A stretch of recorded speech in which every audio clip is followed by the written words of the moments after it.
Cursing, bro.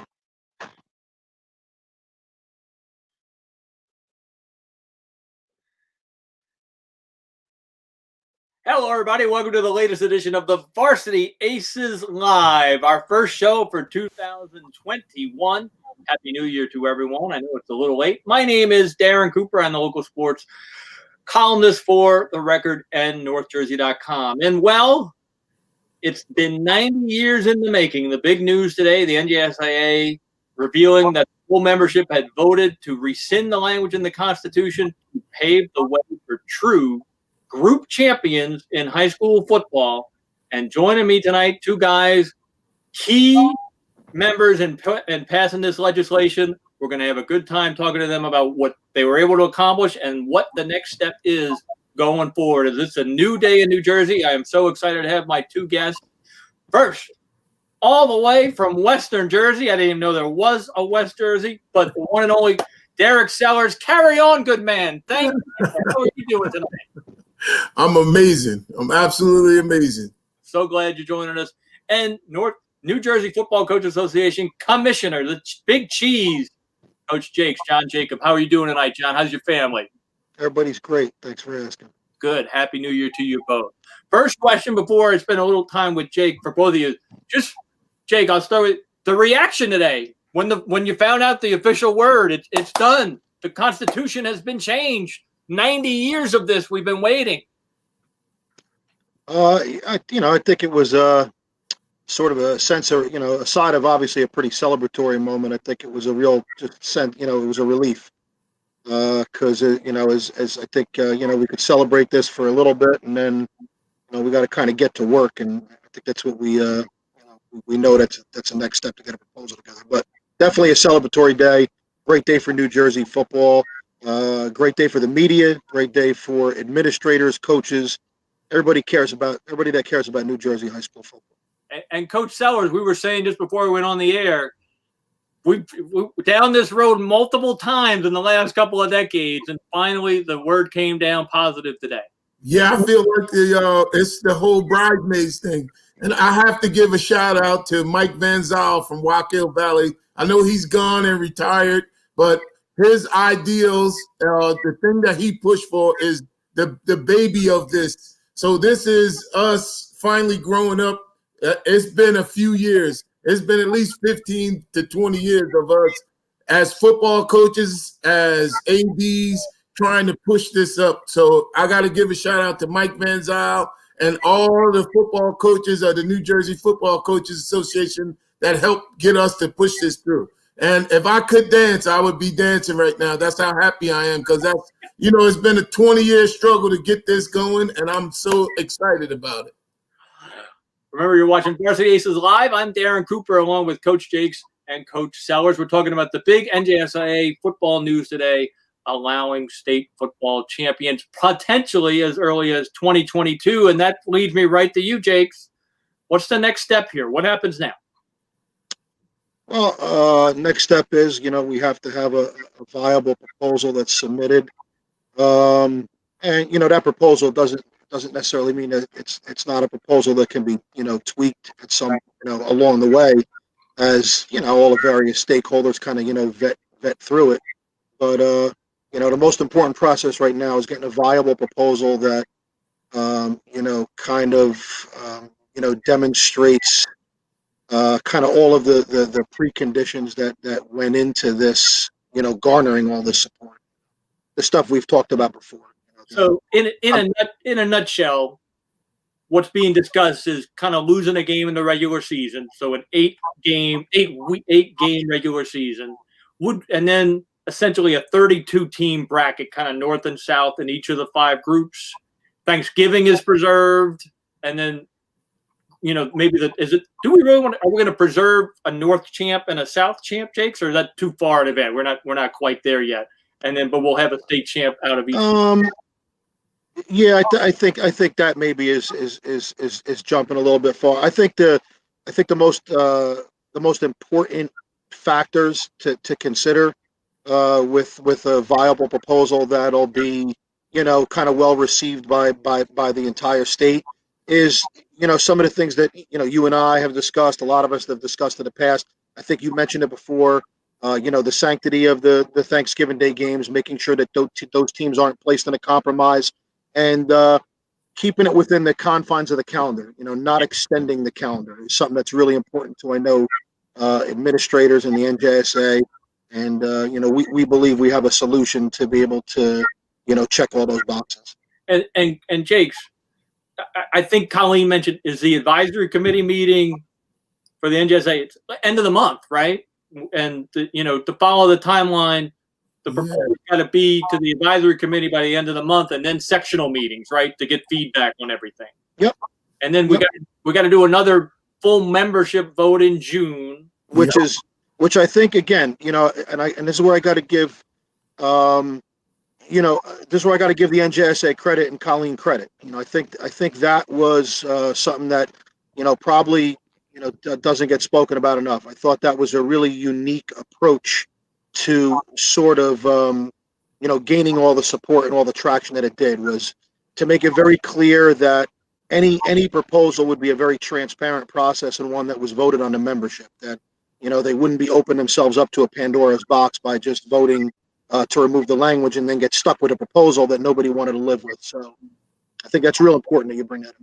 Yeah, I want to say that that's one of the biggest differences to 20 years ago and 5 years ago and 8-9 years ago when this voted on and got and kind of failed, was kind of almost doing it piecemeal, Jakes, saying let's just change the Constitution first, and then let's talk about the plan, and then we'll talk about the plan, then we'll find a plan everybody can agree on, and then we'll proceed with that step, right? That was the approach we took this time. Yeah, I think you hit it on the head. Couldn't have said it better. I think it was the overall approach and the steps that were, I think, calculated correctly leading up to this point. And I think the transparency. It was transparent to every stakeholder that was involved, and I think that's what made our membership feel strongly about voting to remove the language. All right, Coach Sellers. You are the grand poobah of the West Jersey Football League. How many teams in that West Jersey Football League? There are 96 teams from Trenton to Cape May. And what was kind of the feedback you were given on the idea from your member schools about changing the Constitution? A lot of people were very excited about it. Like I said, I can remember.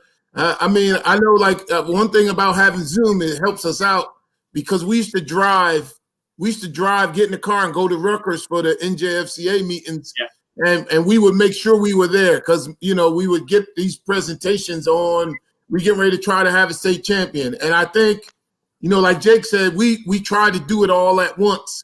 And I think now, credit to Colleen, exactly, is we're doing it, piece by piece. And I think that's part of it. And then the other thing is, we got smart guys like Vivino, and we got Dave Ryden, and we got Charlie up in from Secaucus, and Coach Hansen, and we all week we all get together and just share ideas. So I think watching all of that, I think it really has helped us get the word out. And I know, with my league, I met with them every week all season just to kind of get these points across, to make sure here's the direction we're trying to head into, guys.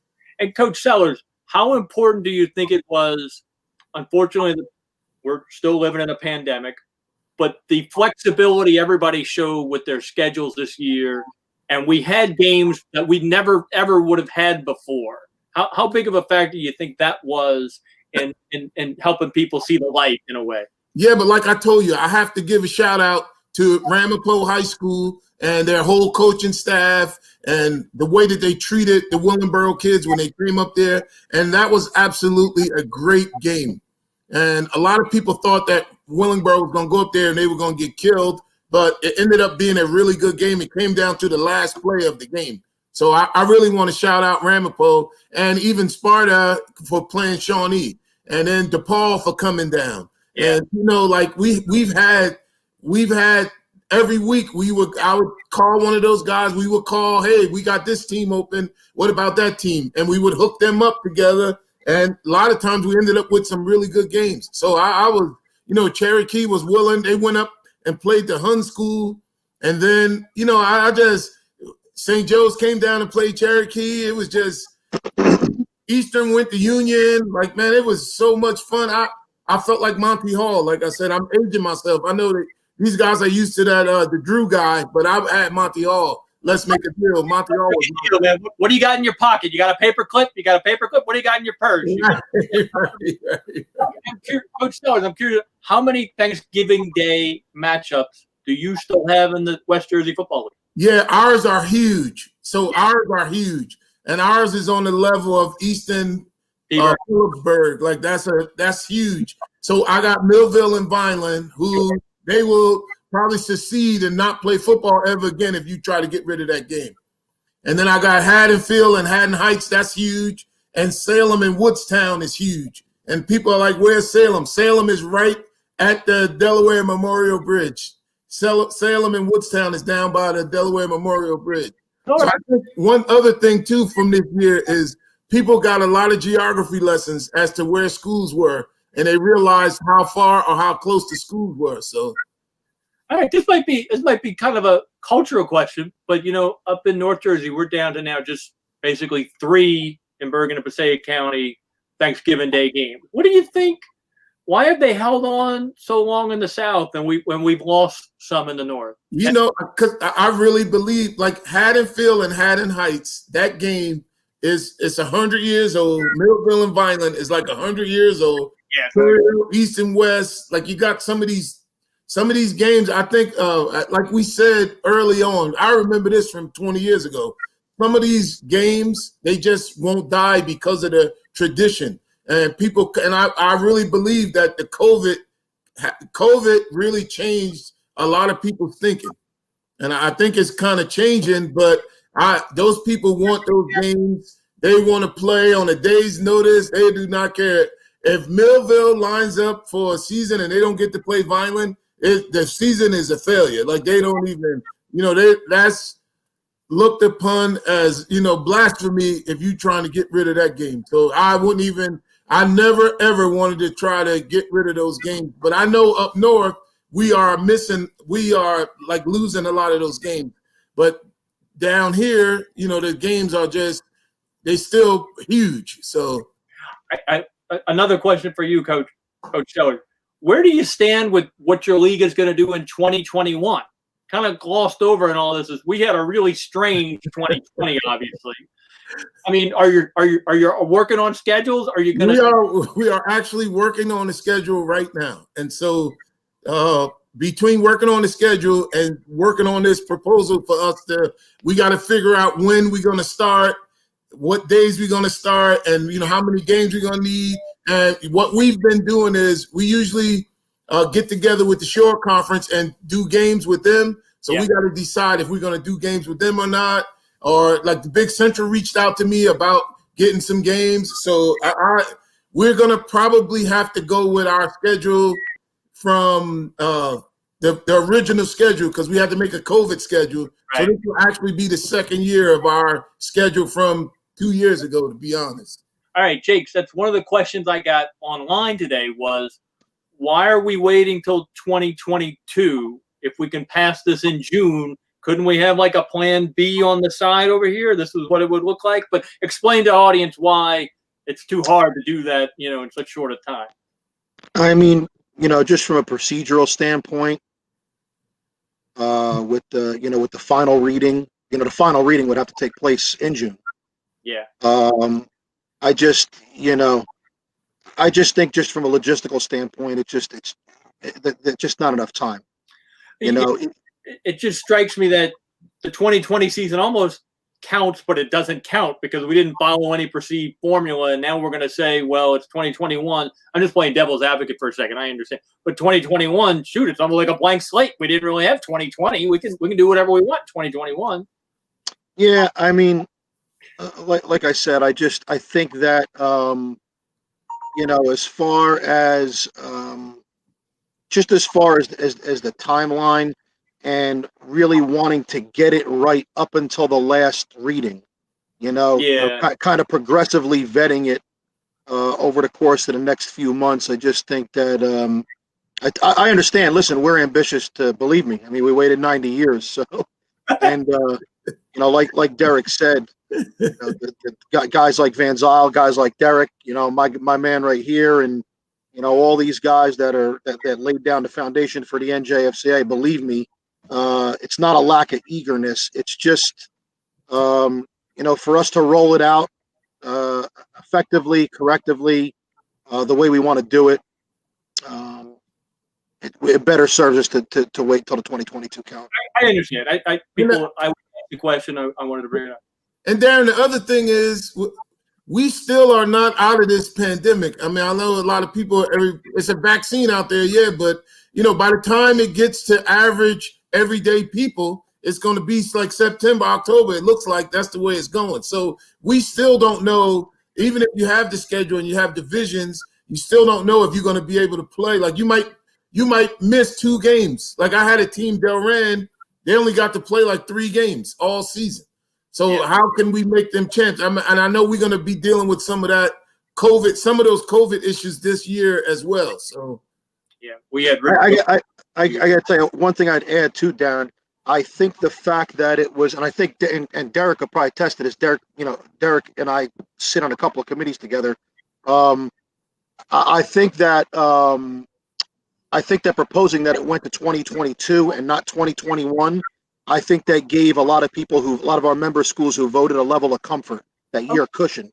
I wouldn't be surprised if we would have had less votes if it was going to be locked in for 2021. I think that would have made people, pause. Nervous. And we wanted it to pass, Darren. So that's why we wanted it to pass. So we want to give people a whole year to kind of digest what's going on. I had another reader comment, and Jake, correct me if I'm wrong, but up by us, we have a predominance of smaller schools, and the group size for the group ones, cut to the chase. Our group ones are smaller than the South Jersey group ones. Is that an accurate statement? And do we need to remedy that when we play it down? Because the group one got 450 in South Jersey against a group one, Park Ridge has got 200 kids. That's something in the process we might have to talk about. I can't say that, for factually, that's my guess is that's probably correct. I don't have the enrollment numbers in front of me, but yes, if you talk about some of those Bergen County schools as opposed to some, schools down in the southern counties, yeah, it probably is. Well, I don't think that. I got Salem, Penns Grove, Paulsboro. All of those schools are small enrollment. It's the same. It's just their enrollments are the same. They're similar enrollment. If Derek knows that, I don't necessarily know that, but sure. But even if they weren't, I mean, that I think that would be it would be a moot point once a state tournament arrives. I almost feel like my answer is, at some point in time, I don't care if you got 300 kids or 400 kids. If you're in the state final, I think you're good. Right. I think you're good. So we'll let it play. And Jake, I know you probably don't know officially, but can you give me some clue as to what we're going to do with the non-public schools? Coach Sellers, that's always a big issue up in North Jersey because we have trust me, listen, don't worry. I got a mouthful of the whole thing. And they kind of, it's kind of interesting here. A Wayne Hills or an East Orange or a West Orange could play 13 games in 2022, whereas right now a St. Peter's Prep could maybe only play 11 in 2022. So I'm guessing we're going to tweak some stuff with the non-publics, right? I could speak to that. I'd be willing to speak to that without going to specifics. Is that the committee that that Derek and I serve on, and I know that the NJSIAA feels the same way. That it's obviously of utmost importance that those kids at the parochials have the same opportunity to play the same amount of games. I'm not going to speak to the mechanism to achieve that, but I can tell you that will be addressed. I understand. I'm sure it will be. I was just wondering. And Coach Sellers, I'm curious, as an AD, now it looks like the season's probably going to start Labor Day weekend, approximately. So is there any concern about starting too early? So the only concern I have, and I know, like, North Jersey, like some of us down here have to deal with, is we have a lot of shore towns. Yeah. And so a lot of those kids work. So we don't, we have to decide. Like every year we schedule Wildwood. We can't start Wildwood till the second week of the season just because of the shore and kids working. So you have to schedule them. So that's why that's the thing I always try to tell everybody is that every league, all 5 leagues are unique with issues. Like there are issues that are unique to all 5 leagues. So we can't start Wildwood the first week ever. We always have to start them the second week of the season just by people having to work. And now you got, the Shore Conference, they got some of those kind of same issues as well. So we got a few teams down the shore, and I know Wildwood, for one, off the top of my head, is one that we really have to be creative and scheduling. So we can start Labor Day weekend. That'll be fun. All right, Coach Sellers, your opinion, 2022, where are we going to play these games? Where should we play these games? So your opinion. In my fantasy world, the games would be at Rutgers, and we would play, it's 5 games. We would play 2 one night and 3 the next day, or 3 one day and 2 the next day.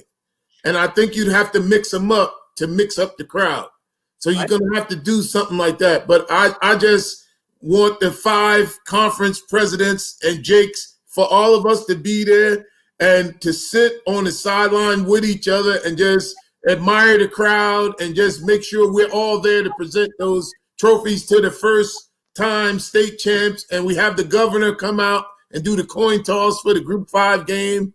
And, we get NJSIAA Jack Du Bois and let him throw the coin out, do the coin toss for one of the games, because he was instrumental as well in helping us to get this across the finish line. So, we want to honor the people that helped out. And if I can find Mike Van Zyl anywhere, I would love for him to be there to kind of throw out the coin for one of those games too, because he is part of the reason. I mean, it might not have happened. It might have been 20 years later, but he's part of the reason why. So he should be there.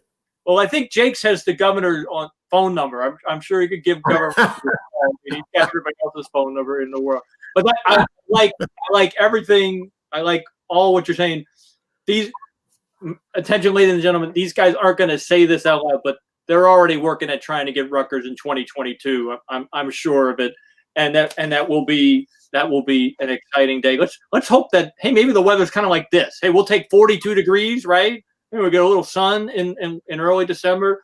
That would be fantastic. I can just see me actually, and I'm not even being funny, and I mean it with all my heart. I can see me in actual tears at one of those games because it's been such a long, hard road, and we just persevered and we hung in there and we got it. So we got to just, we got to keep working and finish it up. One of the papers said we are working on victory formation. We're not there yet, but we gotta get to that. We're not at victory formation. I would say we in like 4-minute drive time. We got the ball on the 20, and we got to put together a drive to run off like 5 or 6 minutes off the clock. So. Coach Sellers, I wrote in my story today. I think I've written in my career the sentence: New York and New Jersey are the only states in America that don't play down to public school state champions more than any other. How do you think I feel? Now erase that now. Now it's on New York. New York's got the system where they got the city and schools and Long Island and everything. They don't all play each other either. But it's just like down here. I can no longer tease the Eagles fans about not winning the Super Bowl, so I have to be quiet down here. Yes, yeah. It really, it brings up an interesting point though. One of the things I think I took away from the regional championship games at MetLife was it was, and Jake's can attest to this too, working, it's a draw for the North Jersey kid to go to MetLife. For the kid in Salem, it's not a draw, it's a freaking 2-hour ride. Right. And that's why we gotta neutral ground. We gotta have it in the middle, and we gotta bring all them guys. We gotta bring Bergen County down to Rutgers. and bring Cape May and Cumberland County up to Rutgers, and let's just have a great day. I mean, I can just see it and feel it. Like after the vote today, I mean, I just know these guys and all their hard work, man. I'm proud and happy to be a part of it and to work with these excellent, hardworking people. Hey, both of y'all know, the Rutgers current coach. I think he used to coach in Bergen County. I think he used to coach in Bergen County once upon a time. Got some Bergen County guys on staff too. Right. So I think we can get that done. So last thing for you, Jake. What are you doing like the next 24 hours? I mean, now that it's kind of really set in stone, is it now like, okay, guys, this is the final proposal. We got to have it ready for the advisory committee. Is that really like the very next thing you have to work on? Yeah, for sure. Our group's gonna, our working group's gonna get together. The working group that Colleen referred to in the last memo release that she put out. Yeah. Myself, Derek, and the other athletic directors that he mentioned. That's a really intelligent group of guys. And I'm pretty confident that I think we'll have a solid proposal that will be well received, with the ability to be vetted over the course of time, and definitely make sure that we leave no stone unturned. And we actually have, and happy to say, Derek's back with us on our executive committee for the NJSIAA. Derek's a past president, and we have been talking for a while, and he's willing to come back and serve on our executive committee. So tomorrow night, he'll, in addition to us meeting, Derek will also be at our executive committee meeting, followed by a general membership meeting for the NJSIAA. We'll elicit some more feedback, at that meeting, kind of give them a timeline of the proposed calendar, and that's pretty much it's going to go beyond the next 24 hours. But yeah, that's the objective now. Hey, Coach Sellers, last thing for you. How much fun do you think it'll be with the 5 leagues and with 5 group champions, and how much league pride do you think will carry over? Like, will the Violent people come to support Millville? No. Listen, Millville and Vineland, that's a rivalry for real. Like, no one from Phillipsburg is going to Easton to have coffee. Like, that's just, it's the real deal. Vineland and Millville is the real deal. They don't mess around with each other. So, the kid at Rutgers is doing great. He's from Vineland. The Millville people don't acknowledge him. They don't know that but it's just a rivalry. But it's just, we were talking today, and we already had a name for the trophies. So like we were gonna say, because in North Jersey it's called tail ham, and South Jersey is called pork roll. So we were gonna have the Taylor Roll trophy. So we already been coming up with funny things to say to try to. We want to meet in the middle, and we want to make sure we're there to hand out the trophies, and that all 5 of us are a part of it, because we all 5 leagues have gotten together along with Coach Jakes, and we have really worked hard to try to pull the state together. So it's no more, to me, there's no more North and South. It's all one state of New Jersey. And that's why I can talk to Jakes.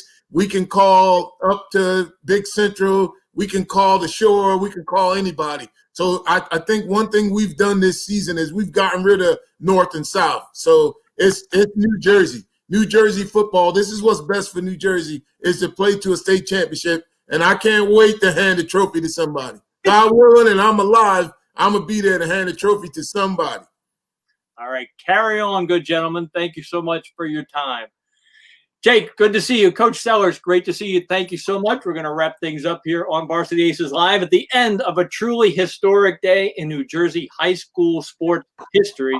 After 90 years, Constitution has been repealed. No, not quite. The Constitution has been changed, removing the clause to allow for high school, public school group champions maybe as early as 2022. I want to thank you so much for spending a little time scrolling by. My name is Darren Cooper. Remember, let the players play, the coaches coach, and the officials officiate. Let the Varsity Aces tell you what you need to know. Good night, everybody.